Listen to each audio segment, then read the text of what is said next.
Hello and welcome to Farmland. This week on the programme, I'll be joined by John Foley, Managing Director of Maize Tech, who will discuss this year's maize harvest, the tillage incentive scheme and the growing acreage of the crop in Ireland.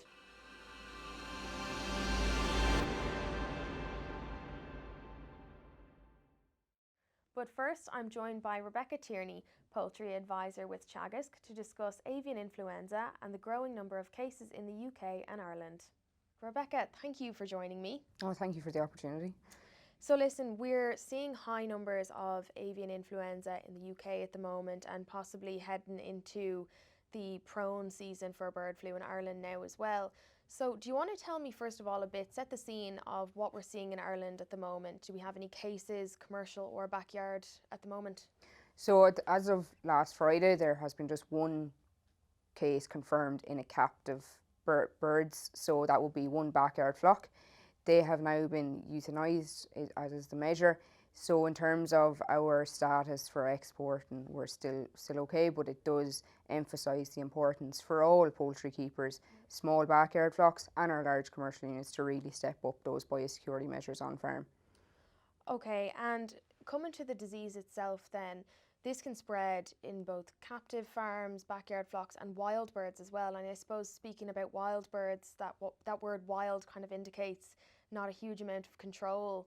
So is this really a problem coming in from wild birds into Ireland, from maybe flight patterns and things like that? Yeah, so typically it comes with the migratory birds that travel to Ireland for the milder climate during the winter periods. Unusually, this has been started sooner, much sooner this year. So we are seeing higher numbers of wild bird cases across the coastal areas at the moment. So for our control then, the best way is for us to stop those wild birds mingling with our both backyard flocks and commercial flocks. So simple measures are going to be the best way. Avoid them coming to your birds. No feeding your birds outdoors, so keep all feeding indoors. That includes putting out any water sources as well. For your commercial flocks where you receive a delivery of feed where it's blown into your bin, should there be any spillages, cleaning that up straight away. And again, avoiding any water or feed outdoors in the ranges. And can you tell us a bit about what happens to the birds when they do contract this disease, when there is an outbreak, maybe symptoms and what eventually has to be done to halt that outbreak? So a number of things, when we're looking at the high path, it's often very high mortality. Right. You know, mortality spikes quite quickly. We see decreased feed intakes, decreased production in terms of egg production or average daily gains. You're contacting your veterinary company straight away. Yeah. They're coming out and carrying out tests. The department are then involved to type the bird flu or the avian influenza that is there, and then unfortunately it is a case of culling that flock to prevent the spread. It is the best way to prevent the spread to other farms within that zone or within that area. Because you mentioned there the specific type, so there's a couple of types then of the influenza. Yes, so we have low path, so low pathogenic avian influenza, which the symptoms are more difficult to pick up on. Yeah. But then with our high path, as I said, mortality can spike quite quickly. And that is the one that we're seeing circulating at the moment. It is necessary to cull those birds out to prevent the spread to other farms in the area and to protect our industry. So coming to then, hypothetically, a farmer who has a commercial flock and there's been an outbreak in their flock, what happens then? There's going to be obviously a mass cull of their birds. What happens? Is there compensation? Is there something they can do to make up for that loss? So those birds then are culled, and there is a couple of cleaning. So there's a preliminary cleaning and disinfection, okay, where the site is fully cleaned down, all birds, manure and everything is removed from the site. It's left idle then until there's a final clean and disinfection. Okay. For compensation, the department will compensate, and it's from the EU, will compensate for the loss of those birds. Any bird that has been culled as a result of it, the confirmation of high path avian influenza is compensated for. So again, prevention is better than cure. We don't want to see culls taking place, so it's really to push that biosecurity message and ensure that we protect our flocks. Okay, so coming on to biosecurity measures then, you know, you hear that term, we need to encourage biosecurity, it's been mentioned before, but maybe just to clarify what exactly biosecurity measures are, what are the exact actions that need to be taken? Yeah, no problem. So biosecurity essentially is the prevention of allowing disease into your farm. Yeah. So if we go back to, no one wants to talk about, but COVID, we all wore face masks, we disinfected our hands, and we saw a reduction in our cases. Yeah. We saw a reduction in flus and things like that. So if we go to our farms, if we can keep ourselves as clean as possible going into our units. So the use of PPE, so protective clothing, so disposable overalls, boot covers, gloves, you know, everything like that. Or for a farmer, changing his boots or her boots going in and out of the unit is very, very worthwhile. A simple measure, but very effective. Yeah. You're stopping carrying anything from the outside in. Then we're looking at the likes of any visitors coming to a unit. Yeah. Only allow the really necessary people in. So the likes of your vets, your feed companies, your pest control companies, who are going to be crucial in preventing rodents from coming into your unit, which also can carry avian influenza. So how does that get managed then? You might have backyard flocks where there might be mice, rodents around. How do you kind of manage keeping those out? So your best bet is to just ensure that the housing that your birds are living in is rodent proof. Of course, you're going to have your doorway where the birds come in and out, but it's unlikely that mice and birds will use the same access points. So if you can keep just one access point, of course if you have a point to collect your eggs possibly, but ensuring that is as rodent proof as possible. Yeah. For the commercial flocks, they will have a pest control company usually contracted to their unit.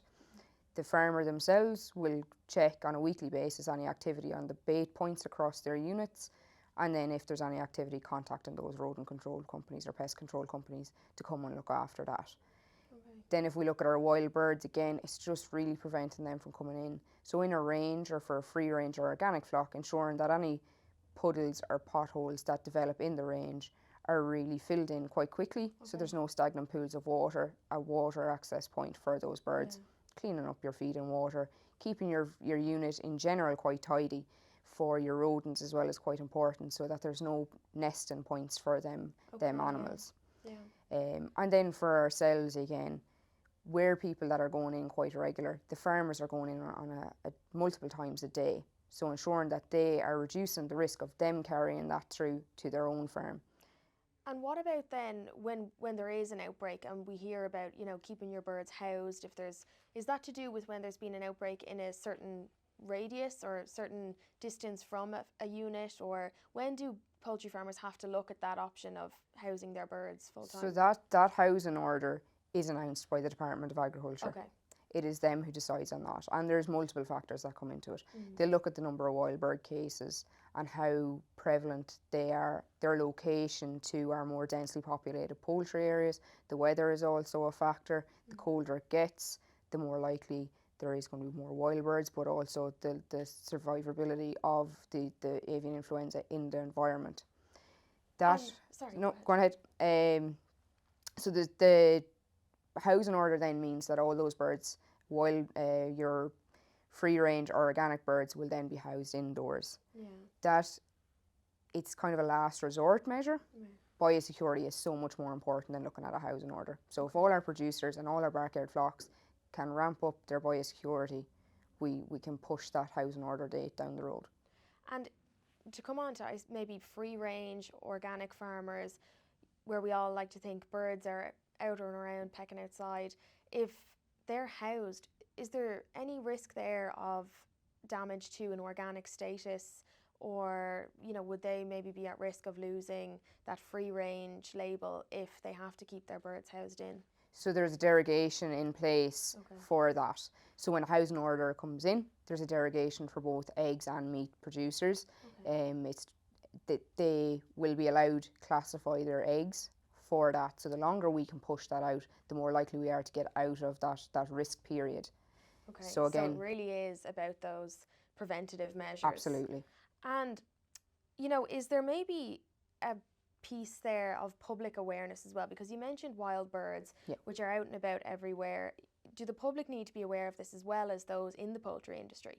Absolutely. So we've seen it on the news in the last year as well. Very important for the public not to touch any or lift any dead birds. Okay. The best protocol is to contact the Department of Agriculture in their area, and they will remove that bird and test it to see has it passed away from avian influenza, and they'll be then fit to type it, and we'll know our risk measures then, how close we are to maybe looking at a housing order. So very important for the public to avoid contact with those dead birds. So coming back to the Department of Agriculture then, and maybe to their reaction times when we hear about outbreaks in the UK, are they constantly looking out for what could potentially come in Ireland's way? Are they reacting quick enough, or do you think they could maybe be doing a bit more on avian influenza? So the department, to be fair to them, are on the ball with their updates, and they keep in contact with the industry very, very quickly. So on Friday, we had that confirmation of that captive case, and we heard Friday there was an NDCC, so the National Disease Control Centre. They email as cases come in, both in wild birds and commercial flocks. Yeah. Anyone can be signed up to that email listing. So that includes you and I, or our poultry producers, our backyard flocks, and it keeps everybody very much up to date on what is happening out there. The department are in regular contact with the industry, so that includes our egg packing centres, our processors on the meat side, also the vets, the mills are all in on that.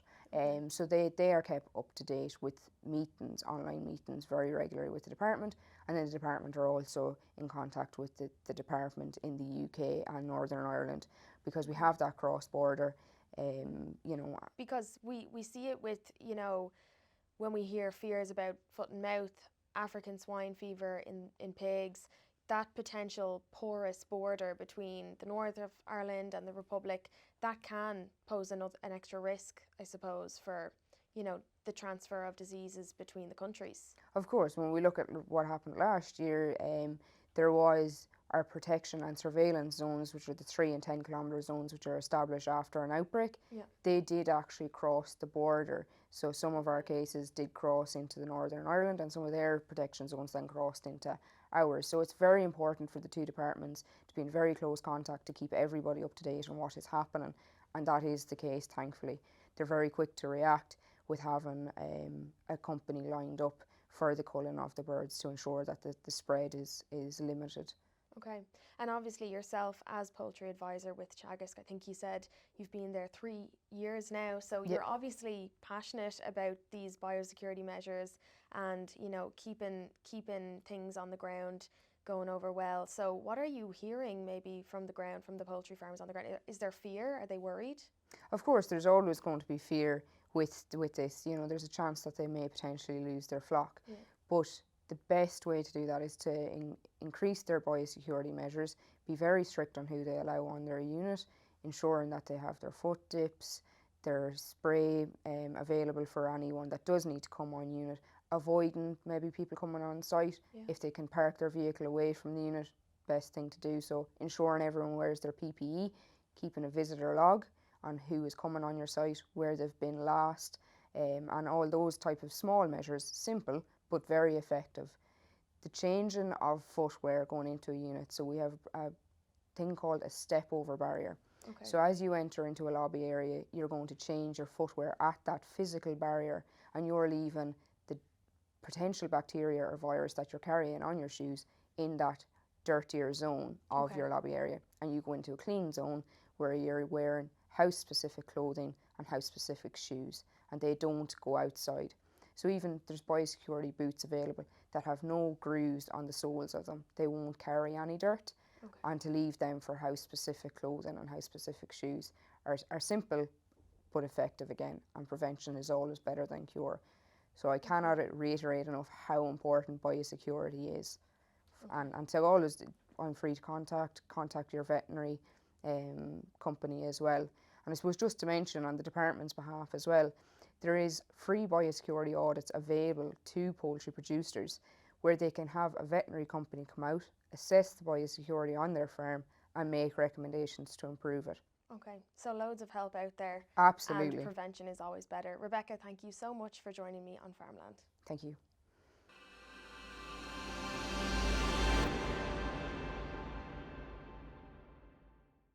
I'm joined now by John Foley from Maize Tech. John, thanks for joining me. You're very welcome, Megan. So listen, we're here to talk about all things maize today. So I suppose starting with spring, going back to the earlier part of the year, how did the planting season go for maize this year, John? It was an excellent season for maize growth, and particularly in the early part of the year. We got off to a very early start in early April. Weather conditions were excellent. We had low winds, but yes, we had enough moisture to activate the herbicide, which is very important, particularly when maize is being sown under plastic. Okay, and kind of coming into the summer months then, we know that we had very hot weather and not a whole lot of rain for a while there throughout the summer and into August and so on. How did that affect the crop? Was that damaging or was it favourable for maize? For most situations, it had no effect on maize crops. Okay. Maize is a tropical crop. Now, we'll always get enough moisture, in my opinion, In to grow Ireland? maize in Ireland. So, apart from the odd field where there would be a sand piece underneath, Okay. otherwise maize has done very, very well in 2022. And you mentioned there the plastics that maize is growing under. So I suppose we had the EU directive on single-use plastics that came in 2021. That's right. And as a result now, maize has to be grown under the biodegradable, compostable plastics. How has that been going? Has that been difficult for growers? Has there been any issues with supply of these plastics or anything like that? Well, we're aware that that's been coming down the line for a long, long time. We started to trial compostable film back 5 or 6 years ago. Okay. So we knew at some stage or other this was going to happen. I would have to say it has gone very, very well. Okay. We have a lot of compostable film out there in 2022, and I think farmers now have seen the benefits to compostable film. It's costing more money per acre, Yeah. but it's also giving higher yields. And how is it producing higher yields then? Can you talk to me a little bit about that maybe? Well, we have noticed there is higher temperatures under that film once it's laid, and it's all about temperature in the early part of the season for a maize plant. And that higher temperature in the month of May, we had a crop that was probably a week or 10 days ahead of photodegradable film when it came to breakthrough, which is normally about the first week in June. Okay. And of course, as soon as it came out of the film, it just took off like a rocket. Okay. So that's where we seem to be getting the extra yield. And of course, the real benefit is by the harvest time, that film has totally disappeared from the surface. Okay. So there's the environmental benefit as well as the yield benefit, essentially. And speaking about yields then, John, coming to the harvest this year, how did that get on? Was that earlier this year because of the hot weather? Yes, it was earlier this year, I'd say by probably 10 days to a fortnight. Okay. It's all about accumulated heat units when it comes to maize maturity. So we had built up a lot of heat units, particularly in the month of July and August, and that reflected in that 10 days or maybe a fortnight earlier harvest. And of course, it's great to be getting crops out by the end of September before weather turns bad and maybe less than ideal conditions for harvesting. This year was a dream harvest for most contractors, and it is a contractor job when it comes to harvesting maize. Okay. And in relation to acreage then, is the acreage up or down this year?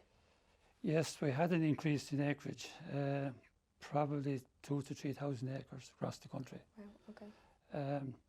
I think the main reason for that was the tillage incentive scheme, which the Minister announced, I think, in early March.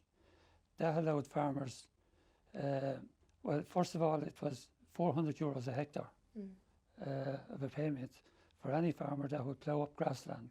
And would that have been a significant payment for farmers? Would they have felt that's enough, not enough, more than enough? How would growers have felt about that? I think growers were very happy once they heard that announced.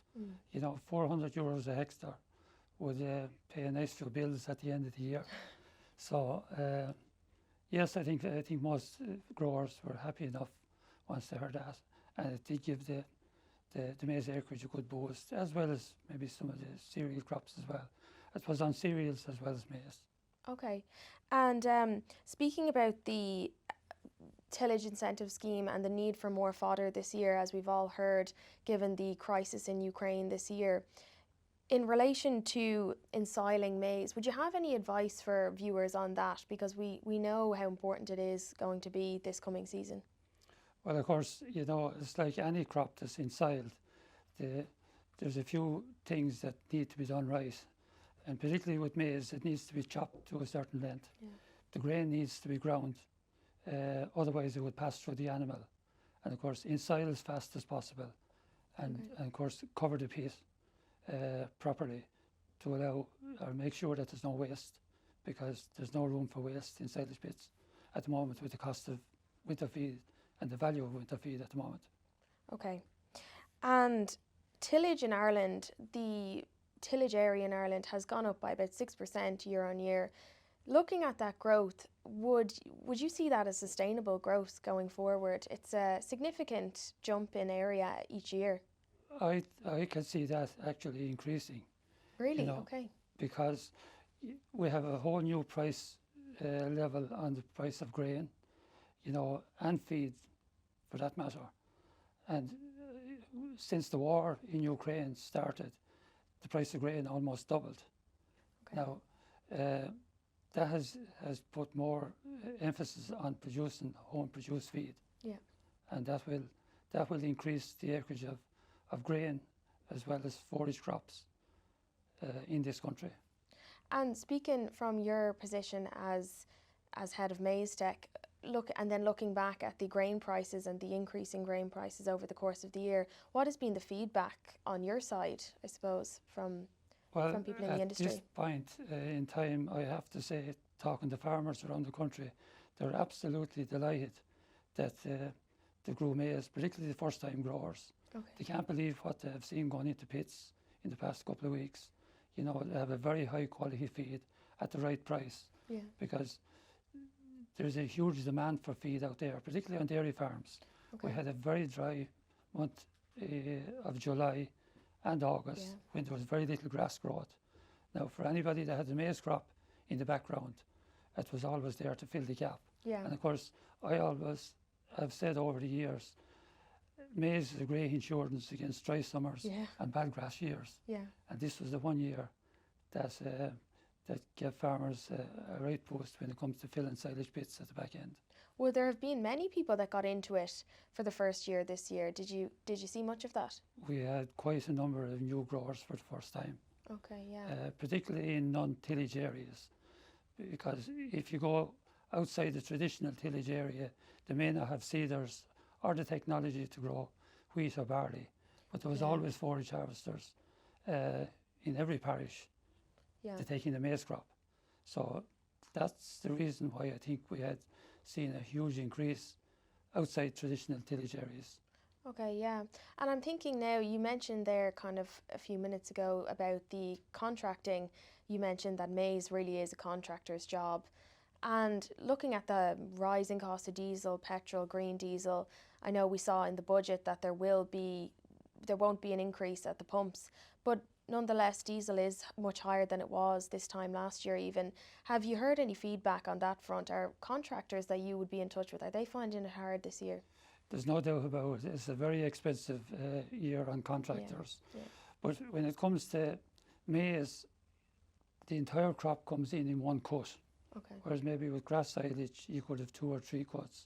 So, and it's the second harvest for contractors as well. Yeah.